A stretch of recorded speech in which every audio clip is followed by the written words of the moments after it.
how to use Microsoft Teams with Gmail account. So if you want to use Microsoft Teams with Gmail account, then what you need to do is first you just need to simply open up your browser, and on your browser you need to search for products.office.com/Microsoft Teams. Now you need to click on Microsoft Teams. You can go with sign in, which is on the top right. Once you click on sign in, you'll get this kind of interface. You need to go with create an account. Under create your Microsoft account, you need to enter your email address that you would like to use for Microsoft Teams. So enter the email account. After entering the email account, you need to go with next, and you will receive a verification code to the email address. You need to enter the verification code.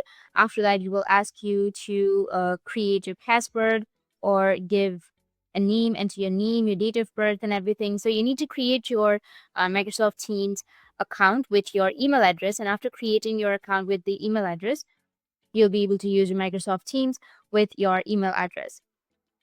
So that's it, and if you have any questions, feel free to comment below. Thanks for watching.